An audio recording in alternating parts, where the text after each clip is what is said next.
In the village of Adum, beneath hills that remembered older names, a boy named Tari was born under a blood moon. His mother held him close and prayed he would not carry the curse of those born when the sky bleeds.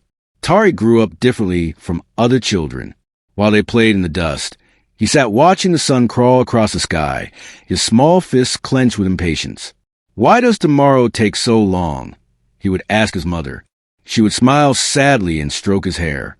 "Because, my son, we are meant to live one day at a time." But Tari did not want one day.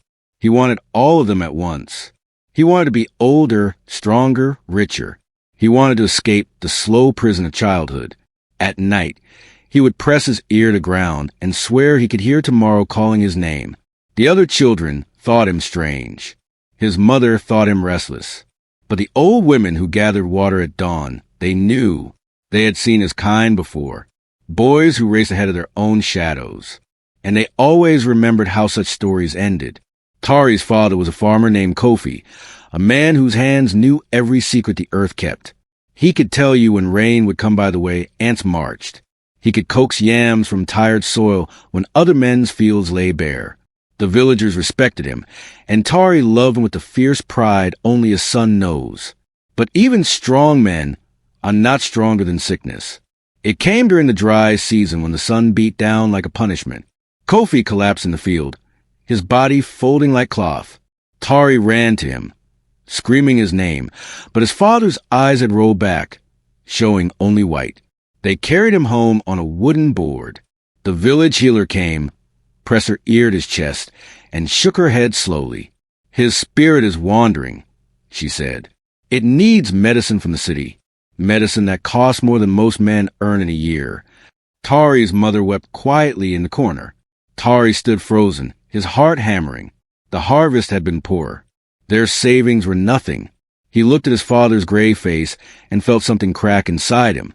This was not fair. This was not right.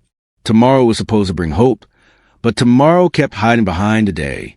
That night, Tari made a decision that would change everything. His mother found him packing a small bag before dawn. Her eyes were red from crying, but her voice was steady. "Where you going, Tari?" "To find help," he said, not meeting her gaze. She grabbed his arm gently. "There are things in this world we are not meant to bargain with. My son, your father would not want you to lose yourself trying to save him." Tari pulled away. "You always tell me to wait. Wait for tomorrow. Wait for God's time. But what if tomorrow never comes for him? What if today is all we have left?" His mother's face softened with an old sadness. She sat down slowly and spoke in the voice she used for warnings. "When I was a girl, my grandmother told me of a spirit called Old Time. He walks the earth in different faces, watching. Some say he is kind. Others say he is cruel. But everyone agrees on one thing. You cannot cheat him. Those who try to borrow from tomorrow always pay back more than they took." Tari's jaw tightened. "I'm not afraid of stories." "Perhaps you should be," she whispered. "Stories exist because they are true." But Tari was already walking toward the door, his shadow stretching long behind him in the early light. The village of Adum sat between two worlds. To the east, fields of cassava and corn. To the west, the river that no one crossed after dark. Beyond that river lived people the villagers did not speak of openly. The herbalists who knew too much. The diviners who read bones. And the clockmaker who, they said, once stopped a storm with the turn of a dial. Tari had heard whispers about the clockmaker all his life. Old men would mention him when they thought children were not listening. Women would make signs against evil when his name was spoken. But no one said where he lived or what he looked like. Only that if you were desperate enough, he would find you. Tari reached the riverbank as the sun climbed higher. The water moved slowly, dark as old blood. On the far side, trees grew so thick they swallowed the light. A wooden canoe sat tied to a post, rocking gently. A sign hung above it, painted in faded letters, "Cross if you dare. Return if you can." Tari's hands trembled as he untied the rope. His mother's warning echoed in his mind, but his father's gray face pushed him forward. He climbed into the canoe and picked up the paddle. The river seemed to pull him across, as if it had been waiting. The forest on the other side was not like the ones near his village. Here, the trees grew in strange angles. Vines hung like frozen waterfalls. The air tasted of metal and old smoke. Tari walked for what felt like hours, though the sun never seemed to move. His footsteps made no sound. Birds watched him from branches, but did not sing. Then he saw it. A house made of dark wood and iron, standing alone in a clearing. Smoke rose from a chimney that curved like a question mark. The windows glowed with yellow light, though it was still day. And covering every inch of the walls, hanging from the roof, scattered across the ground, were clocks. Hundreds of them. Thousands, maybe. Some ticked forward. Some ticked backward. Some made no sound at all, but their hands still moved.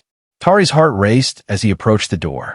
Before he could knock, it swung open by itself.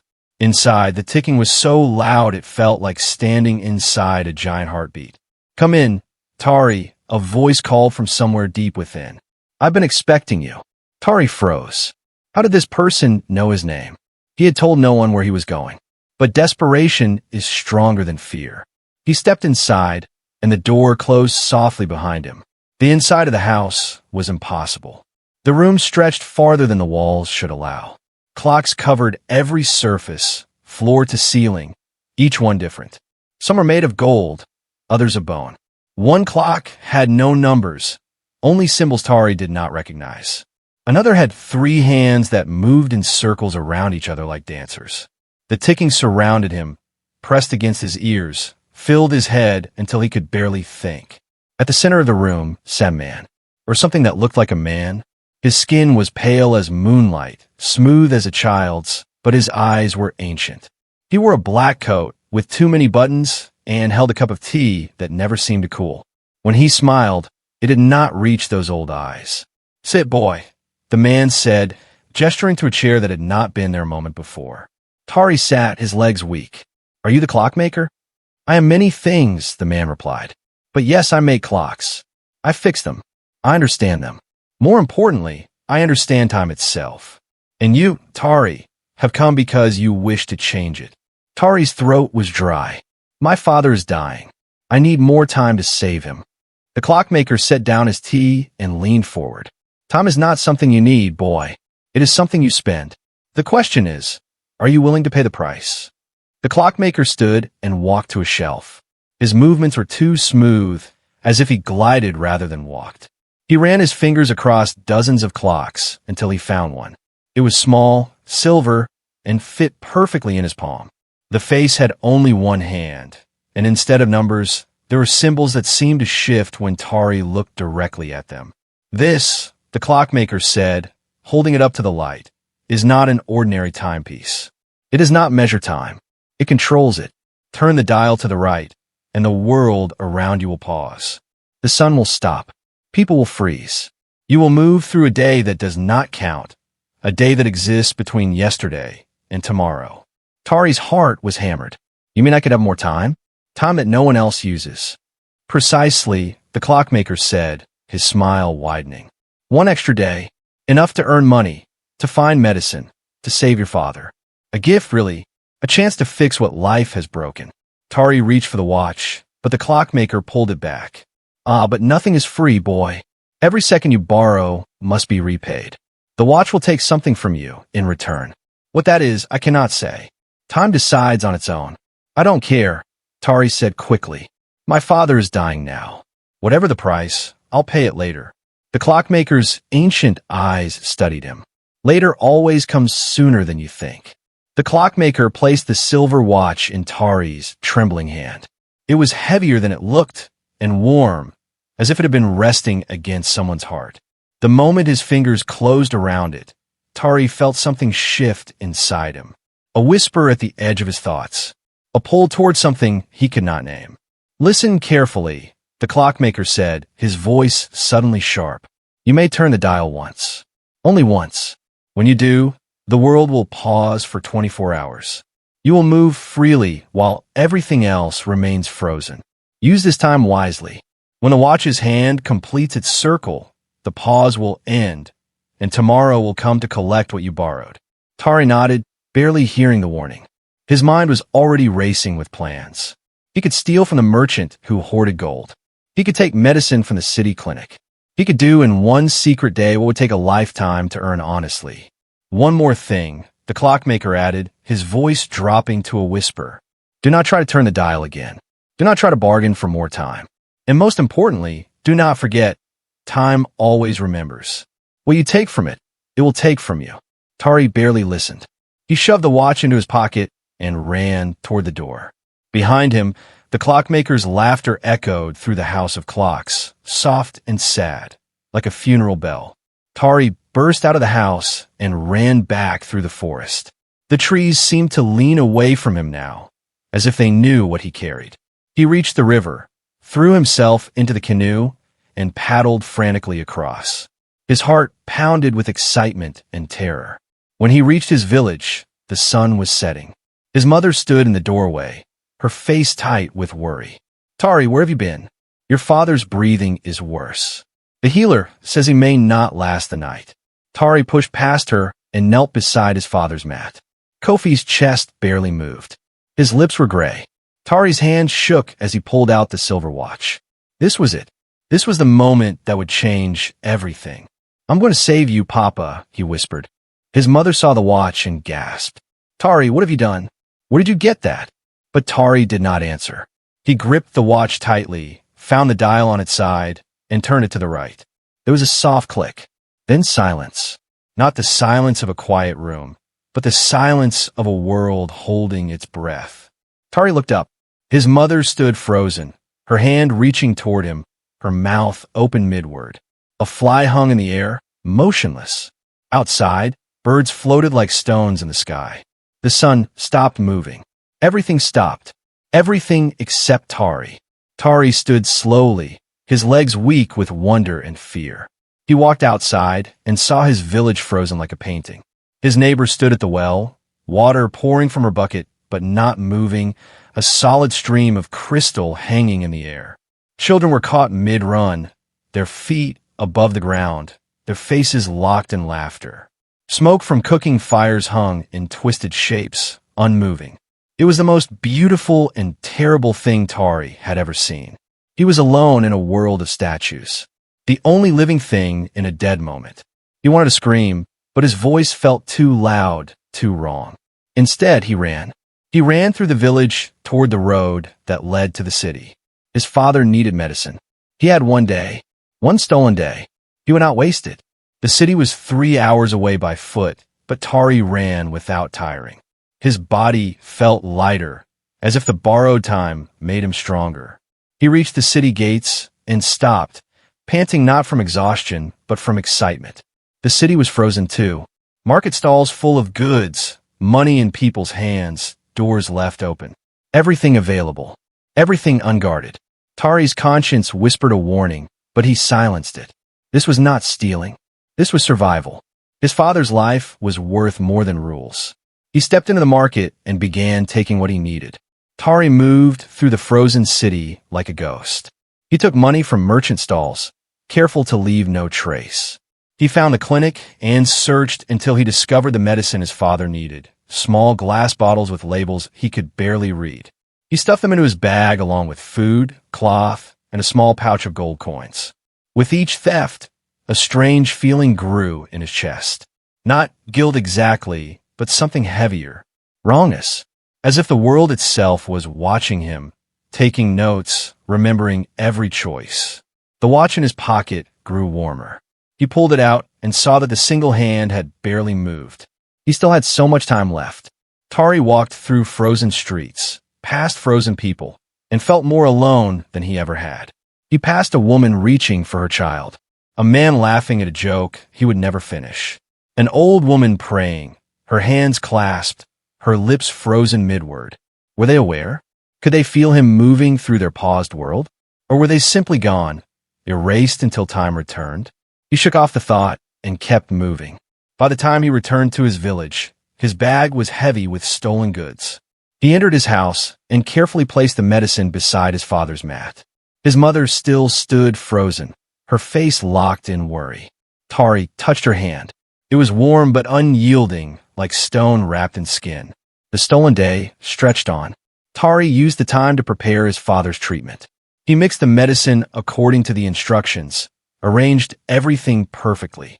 He even cooked a meal, though eating alone in the frozen silence made his stomach turn. The food tasted like ash. As evening approached in the paused world, Tari noticed something strange. The watch had begun to tick louder. At first, it was barely noticeable, but with each passing hour, the sound grew. Tick, tick, tick. It echoed in his skull, matched his heartbeat, filled the air until it was the only sound in the silent world. He tried to ignore it. He walked through the village, looking at the frozen faces of people he had known all his life. His friend Kofi caught mid-laugh. The elder who always told stories, his mouth open, his hand raised. The girl Tari had liked since childhood, forever suspended in the moment of brushing hair from her face. Something about seeing them like this made Tari's chest ache. They were not people anymore. They were things, objects, and he was the only one moving, the only one real. The power of it thrilled him. The loneliness of it terrified him. Night fell, though the sun never set. Darkness simply spread like ink across the frozen sky. Tari returned home and sat beside his father, listening to the watch tick louder and louder in his pocket. Tari woke with a start, though he did not remember falling asleep. The watch's ticking had invaded his dreams, growing louder until it sounded like thunder. He pulled it out and saw that the hand had moved significantly. He had perhaps 6 hours left of his borrowed day. Panic seized him. 6 hours was not enough. He needed more time. His father still looked the same, frozen on the edge of death. What if the medicine was not enough? What if he needed more gold, more supplies, more time to plan? Tari stood and walked to the center of the room, staring at the watch. The clockmaker had said not to turn it again. But why? What harm could it do? The world was already paused. One more turn would just give him another day. Just one more day to make sure everything was perfect. His hand moved toward the dial. His fingers trembled above it.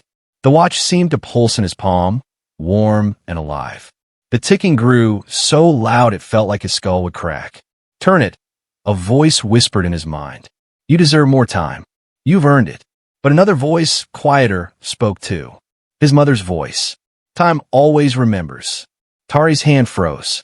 Sweat dripped down his face. He wanted to turn it so badly his fingers ached. But something deeper, some instinct older than thought, screamed at him to stop. Tari shoved the watch back into his pocket and stumbled outside, gasping for air. The frozen village greeted him with its terrible silence. He walked aimlessly through the streets, trying to escape the ticking that seemed to follow him everywhere now. That was when he saw it. His shadow. It moved wrong. Tari stopped walking, and his shadow stopped too. But it stopped a second too late, as if it had to catch up. He stepped to the left. The shadow followed, but again, just a breath behind. Fear crawled up Tari's spine. He waved his hand. The shadow waved back, but the movement was delayed, like a reflection in water disturbed by wind. He turned quickly, trying to catch it off guard.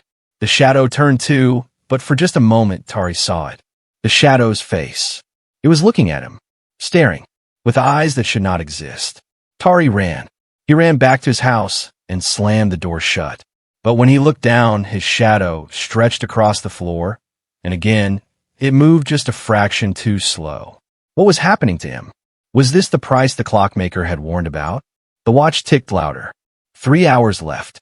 Tari crouched in the corner, hugging his knees, and for the first time since he had turned the dial, he wondered if he had made a terrible mistake. 2 hours remained. Tari forced himself to stand. His shadow still lagged, and the watch's ticking had become so loud it drowned out his thoughts. But he could not waste the time he had left. He moved through the house, arranging everything for his father's treatment. He placed the medicine, the gold, and the food. Everything was ready. Then he made a decision. He would stay awake. He would watch the moment when time resumed. He would see his father's eyes open, see the medicine work, see everything return to normal. He sat beside his father's mat and waited. 1 hour left. The ticking was unbearable now. Tari pressed his hands to his ears, but the sound came from inside him. The watch was not just ticking, it was counting down, warning him, reminding him that borrowed time always runs out. 30 minutes. Tari noticed something else. His reflection in the window. It was fading, not disappearing entirely, but becoming translucent like smoke. He could see through his own face. His hands looked thin, almost ghostly. Was he disappearing? Was this what the watch took in payment? 10 minutes. The world began to shudder. Small vibrations, as if reality itself was preparing to restart. The frozen people seemed to flicker. The stopped smoke trembled. Tari's heart raced. He gripped his father's hand, ready for the moment of miracle. 5, 4, 3, 2, 1. The watch's hand completed its circle. And everything changed. Time snapped back like a broken rope. Sound flooded the world. His mother's scream, frozen mid-breath, finally emerged. The fly buzzed past. Birds sang. Water splashed. Life resumed, and no one knew it had ever stopped. His mother looked at Tari with wide eyes. What happened? You were just standing there, and then...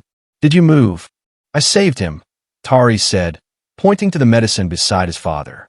I found what we needed. His mother saw the bottles and gasped. How? Where did you get the money for this? It doesn't matter, Tari said. Just give it to him. Hurry. His mother mixed the medicine with trembling hands and poured it between his father's lips. They waited. Minutes passed. Then, slowly, color returned to Kofi's face. His chest rose and fell more steadily. His eyes fluttered open. Tari, he whispered. My son. Tari's heart soared. It worked. The borrowed time had saved his father. He had won. He had beaten death itself. That night, the village celebrated. Neighbors brought food. The healer examined Kofi and declared it a miracle. Tari's mother wept with joy. Everyone praised Tari as a hero, the boy who had saved his father. But only Tari noticed the strange things. His shadow, still moving just a second too slow. His reflection in the water, fading at the edges. And the watch in his pocket, no longer ticking, but somehow still present. Still watching. Still waiting. 3 days passed. Tari's father grew stronger each day. He could sit up, eat solid food, even walk a few steps with support.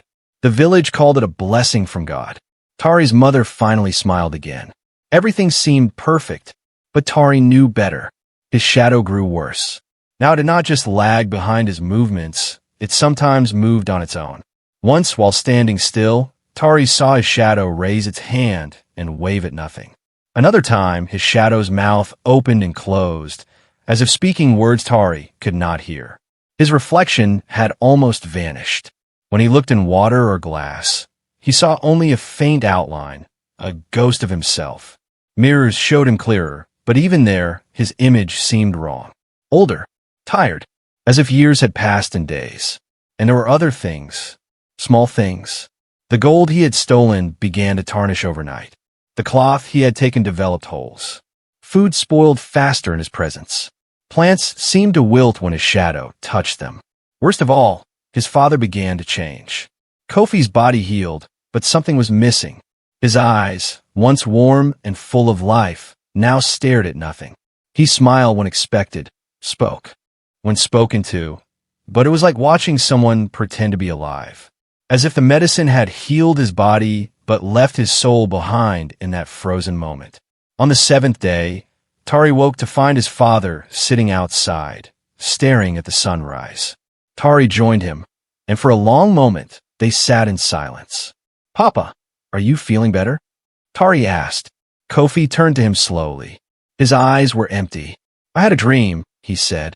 I dreamed I was frozen, trapped. I cannot move or speak. And you walked past me, carrying something heavy, something that ticked like a heart. I wanted to warn you, but I had no voice. Tari's blood ran cold. It was just a dream, Papa. Was it? Kofi's voice was distant, because I still feel frozen inside, like I'm watching my life from far away. Tari did not know what to say. His father reached out and touched his face gently. My boy, what did you do to save me? What price did you pay? Before Tari could answer, his mother screamed from inside the house. They rushed in to find her staring at the fields outside the window. Every crop they had planted, the cassava, the yams, the corn, had rotted overnight. The entire harvest gone, black and withered as if burned. Neighbors gathered, whispering. The elder touched the dead plants and shook his head. This is not natural. This is a curse. Something has poisoned this land. All eyes turned to Tari, and in that moment, standing in the ruins of what he had tried to save, Tari finally understood. The watch had not taken payment yet. It was still collecting. That night, Tari could not sleep. The rotted fields were just the beginning, he knew. The price was escalating. He sat on his mat, pulled out the silver watch, and stared at it. The hand sat motionless at 12, dead. But the watch itself felt alive, warm, pulsing. Then he heard it. A knock at the door. Slow, deliberate. 3 times. Tari's mother was asleep. His father had not heard. Tari stood and walked to the door, his shadow stretching ahead of him, moving on its own now, eager. He opened the door. There stood the clockmaker, exactly as before. Pale, ageless, smiling that sad smile. Hello, Tari, he said. May I come in? Tari's throat was dry. What do you want? I came to see how you are enjoying your gift, the clockmaker said, stepping inside without waiting for permission. He looked around the small house, at the sleeping mother, at the father whose eyes stared at nothing even in sleep. Ah, I see the payment has begun. You said the watch would take something from me, Tari said. But it's taking from everyone. My father, my mother, our land. Why? The clockmaker sat down, his movements too smooth. Because, Tari, when you borrowed time, you did not just borrow from yourself. You borrowed from the world. Every second you stole was a second the universe could not use. And now it must balance the scales. How do I stop it? Tari's voice cracked. How do I fix this? The clockmaker's smile faded. That is the question, isn't it? The clockmaker gestured for Tari to sit. The boy obeyed, his legs weak. The room felt colder now, as if the clockmaker brought winter with him. Time is not a thing you can borrow and return like a cup of sugar, the clockmaker began. It is the fabric of existence itself. When you paused the world, you tore a hole in that fabric. And now, reality is trying to repair itself by taking from you and everything you love. Tari's hand shook. But you gave me the watch. You let me do this. I gave you a choice, the clockmaker corrected. You chose to take what was not yours. I warned you. I told you the price would be high.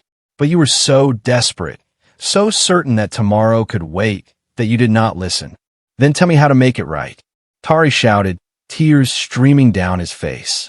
Tell me what I have to do. The clockmaker stood and walked to the door. Before leaving, he looked back. There are only 2 ways to settle a debt with time, Tari. Either the one who borrowed it willingly returns what was taken, paying with his own future. Or, he paused. Time takes back what it needs by force, draining it from everything you touch until the balance is restored. What does that mean? Return what was taken? How? But the clockmaker was already gone, dissolving into the night like smoke. Tari stood alone in the doorway, the watch burning in his pocket. Tari did not tell his mother what the clockmaker had said. He could not bear to see more fear in her eyes. Instead, he waited until she was at the market and his father was resting. Then he packed a small bag and left. He knew where he had to go. Back to the river. Back to the house of clocks. If the clockmaker said he had to return what was taken, then Tari would do it. He would give back the watch. He would undo everything if it meant saving his family. The journey felt longer this time. The forest seemed darker, the trees more twisted. The river ran faster, angrier. When Tari reached the other side, the house stood waiting, but it looked different. Older, crumbling, as if years had passed in days. Tari approached the door and pushed it open. Inside, the thousands of clocks were silent. Not broken, just still, waiting. The clockmaker sat in his chair, holding his cup of tea, as if he had never moved. You came back faster than I expected, the clockmaker said. I want to return it, Tari said, pulling out the watch. Take it back. End this curse. The clockmaker set down his tea. It is not that simple, boy. You cannot unring a bell. The moment you turn that dial, you change your fate. The watch is yours now. Returning it to me changes nothing. Tari's heart sank. Then what do I do? The clockmaker stood and walked to the center of the room. He placed his hand on a grandfather clock that towered above all the others. Its face was dark, its hands missing. This, he said, is the river of hours. It flows through all moments, past and future, connecting every second that has ever been. If you wish to undo what you have done, you must enter the river and return the day you stole. But understand this, Tari. To return time, you must pay with time. The river will take from you years you have not yet lived. Tari stared at the clock. How many years? That depends on how much damage you have caused. The river decides. It might take 10 years, 20, or it might take all the years you have left, leaving you an old man before you leave this room. Tari's breath caught. I'll die. Not die, the clockmaker said.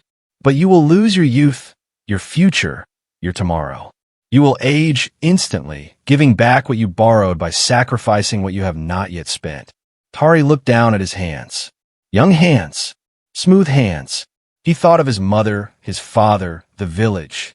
He thought of the fields rotting, his father's empty eyes, his own shadow moving like a separate creature. He thought of tomorrow, the tomorrows he had always rushed toward, now being offered as payment. If I don't do this, Tari said quietly, what happens? Time will keep taking. From you, from your family, from your village, until everything you love is dust. Tari closed his eyes and made his choice. How do I enter the river? The clockmaker's expression softened, the first genuine emotion Tari had seen from him. Sadness. You are braver than most, boy. Very well. He opened the face of the grandfather clock. Inside, instead of gears and springs, there was water. Dark water that flowed upward, defying gravity, swirling in patterns that hurt to look at. The sound of it was like 1,000 whispers speaking at once. Step inside, the clockmaker said. Hold the watch tightly. Think of the moment you turn the dial. The river will take you there, but you must place the watch into the current and let it dissolve. This will erase the borrowed day from existence. Time will flow as it should have, and the debt will be paid. Tari stepped forward, his legs trembling. The water was cold, so cold it burned. He held the watch tightly and stepped into the grandfather clock. The moment his foot touched the water, he was pulled under. He fell through darkness, through moments that were not his. He saw the birth of stars, the death of oceans, the rise and fall of civilizations. He saw his own life, not as he lived it, but as it should have been. A future where he waited, where he trusted, where he did not steal from tomorrow. Then he saw the moment. That morning, his father dying, himself running to the house of clocks. He saw himself turn the dial. And with all his strength, he reached into the current and released the watch. The silver watch dissolved into the water like sugar, disappearing into the flow. The moment it vanished, Tari felt something tear inside him. Time rushed forward. His body convulsed. He felt days, months, years pouring out of him, draining away. His skin tightened. His bones ached. His hair grew and fell. He was aging, rapidly, uncontrollably. The river showed him what he was losing. Birthdays he would never see. A wedding that would never happen. Children he would never hold. Grandchildren he would never meet. All of it rushing past him like water through his fingers. The price of a borrowed day was his future. Everything he had rushed toward was being taken as payment. Then just as suddenly as it began, it stopped. Tari gasped and opened his eyes. He was back in House of Clocks. He stumbled out of his grandfather's clock and collapsed on the floor, coughing, shaking. The clockmaker helped him to his feet. Look, he said, pointing to a mirror on the wall. Tari looked. The face staring back was his, but older. Not ancient, but no longer a boy. He looked like a young man now, perhaps 18 or 20. Years had been taken, but not all of them. The river had shown mercy. You pay the price, the clockmaker said. The day has been returned. Time will flow correctly now. Your village will heal. Your father will recover, truly recover. And you, Tari, will live. Though the years you lost are gone forever. Tari walked out of the House of Clocks as the sun set. He crossed the river, passed through the forest, and returned to his village. Everything looked the same, but he felt different. Older, heavier, as if he carried the weight of the years he had lost. When he reached his home, his mother opened the door and gasped. Tari, is that you? You look different. His father appeared behind her, and this time, his eyes were full of life, full of soul. My son, he said, his voice warm. Where have you been? You've been gone all day. Tari realized then that time had adjusted itself. The day he borrowed had been erased. His father had recovered naturally, slowly, the way healing should happen. The fields were green again. The crops had never rotted. To everyone else, life had continued normally. Only Tari remembered the stolen day, the frozen world, the terrible price. "I went for a walk," Tari said quietly. "To think." His mother touched his face, concerned. "You look so tired, so much older than this morning. Are you ill?" "No, Mama," he said, pulling her into an embrace. "I'm just learning." That night, the family sat together for dinner. His father laughed, truly laughed, and told stories. His mother smiled without a shadow of worry. Tari watched them and felt something break and heal inside him at once. He had saved them, but not the way he had planned. Not by stealing from tomorrow, but by giving back what he should never have taken. Later, alone in his room, Tari looked at his reflection. The boy who had been so impatient, so desperate to rush ahead, was gone. In his place stood someone who understood that every day is a gift, not a right. That tomorrow is not something you borrow. It is something you earn by living well today. He thought of the clockmaker's words. Time always remembers. And now Tari would remember too. The village would tell his story for generations. Mothers would warn their children about the boy who borrowed tomorrow, who tried to cheat time and learned that some debts can only be paid with pieces of yourself. Tari lay down to sleep, and for the first time in his life, he did not wish for tomorrow to come faster. He was grateful, deeply grateful for today, for this moment, for the breath in his lungs and the love in his home. Outside his window, the moon rose, full and bright. Not blood-red like the night he was born, but silver and peaceful. And if you listened carefully, if you pressed your ear to the ground the way Tari once did, you might hear it. Not tomorrow, but today, whispering its quiet wisdom. Live me well, live me fully, for I am all you truly have. The story ended there, but its lesson lived on. In every child who learned patience, in every heart that learned to wait, in every soul that discovers that the present is not a prison, but a gift. And somewhere in a house beyond a dark river, a clockmaker sat among his silent clocks, added one more tale to his collection, and smiled sadly. Another boy had learned. Another debt had been paid. Another tomorrow had been returned. Time, as always, kept flowing forward. And in the village of Adum, life continued, one precious day at a time.